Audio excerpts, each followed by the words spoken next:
yo'ldan tepaga qarab chiqib ketyapmiz. Eng yuqoriga chiqamiz.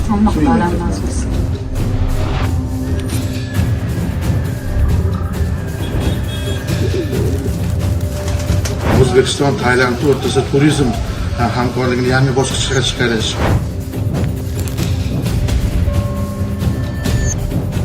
Safar davomida Chiang Mai shahri shimoldagi, Tailand shimolidagi va Bangkok shaharlarida bo'lamiz. Lekin tabiati menga yoqdi. Yashil iqtisodiyot juda ham rivojlangan. Bu yerda ham fevral oyida gul bayram bo'lar ekan. Mana shu gul bayramini Namangan shaharlarini bog'lash, turizmni yangi bosqichga olib chiqishda xizmat qilgan.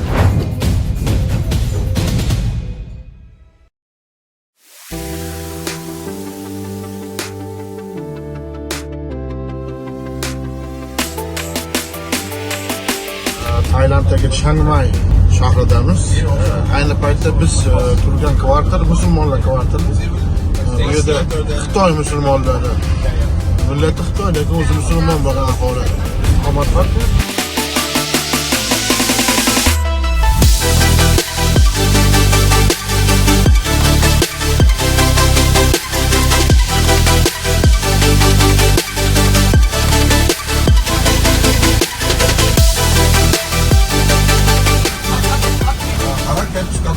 Chiang Mai Universitetiga kirib ketyapmiz. Juda katta.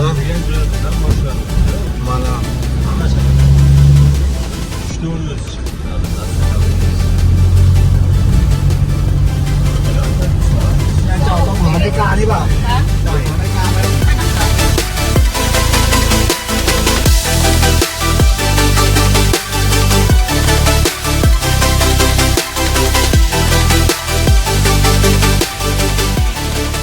Here, the Uzbek group is visiting Chiang Mai, which is in the northern part of Thailand, and actually a very important center not only for tourism but also for education. For example, in the background there is the Chiang Mai University, which is the best university in the north, and this delegation is going to visit different places here in Chiang Mai in order to learn about the development of tourism, which is really much older than it is in Uzbekistan. Here it started in the 70s that the first international tourists came, and now it's the hub of the north. Attractive is the nature at the one side, so the group will also visiting, and then of course food. Thailand is famous for the Thai food, and it is therefore you have the street food, etc. So the delegation will see all different kinds and types of tourism, and yeah, Chiang Mai is the best place for that. So we can cross there, take a picture over there, and then go back.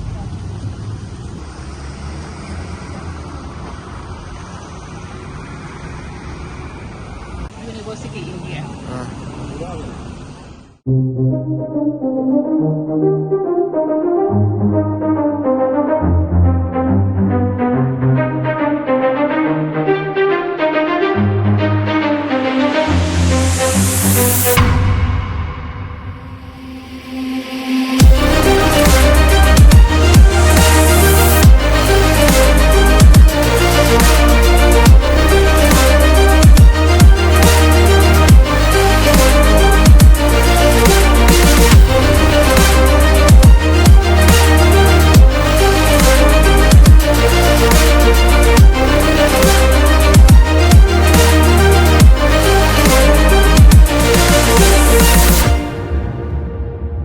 yo'ldan tepaga qarab chiqib ketyapmiz.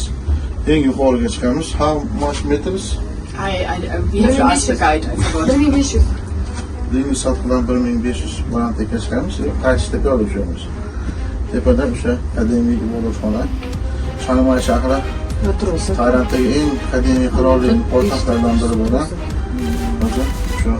This is in 200 meters. 200 meters.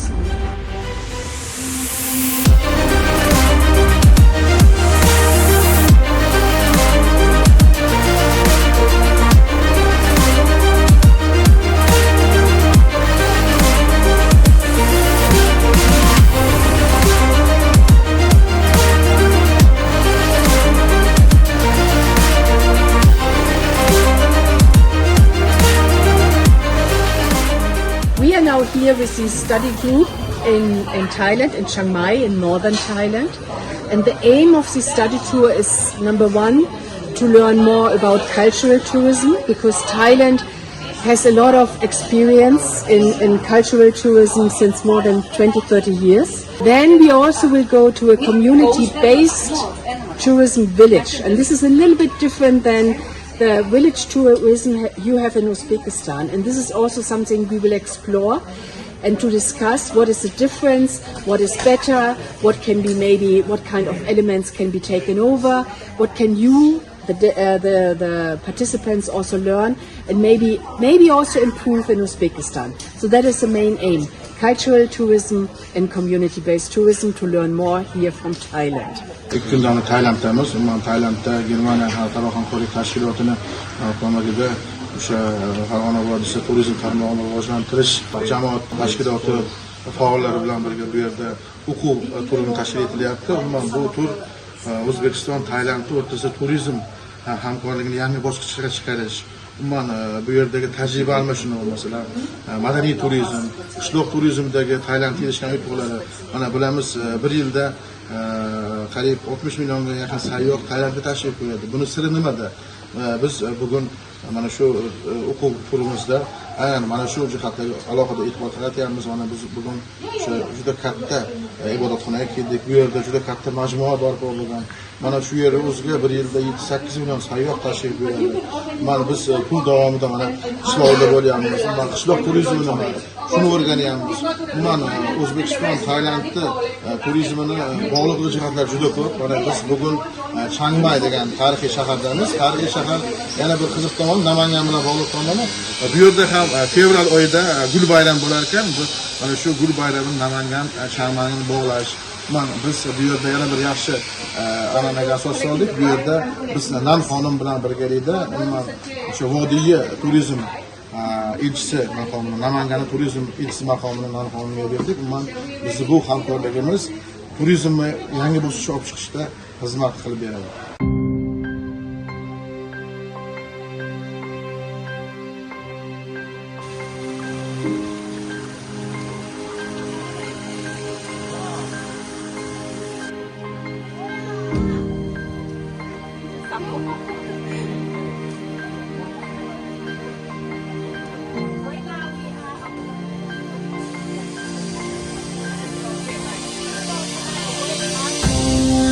So it's easy to see where the North is. You can see it from the point, from the airport. Right. Enason Farhod, JZ Germaniya hamkorlik tashkilotini vodiydagi loyiha koordinatoriman.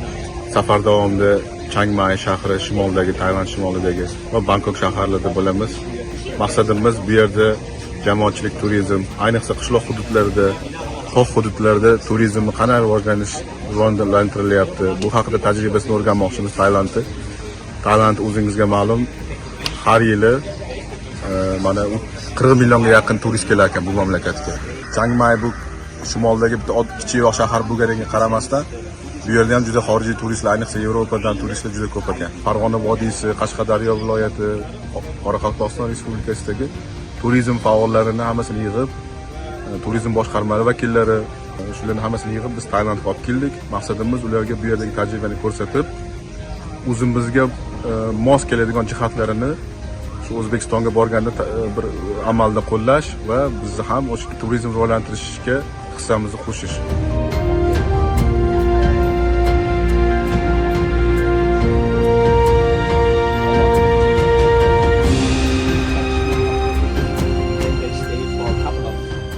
Nargiza, Farg'onadan keldim. Siten jamoasi bilan Tailanddagi hunarmandchilik va turizm diqqatga sazovor bo'lgan joylarni aylanib yuribmiz. Taassurotlar juda ham katta, lekin tabiati menga yoqdi. Yashil iqtisodiyot juda ham rivojlangan, havosi juda ham toza, mevalari mazalik, insonlari samimiy, muomalalari zo'r. But greeting is okay. Greeting is Like okay. this. Right, that is okay. Right. So basically, Buddhist monk not allowed to touch money and lady.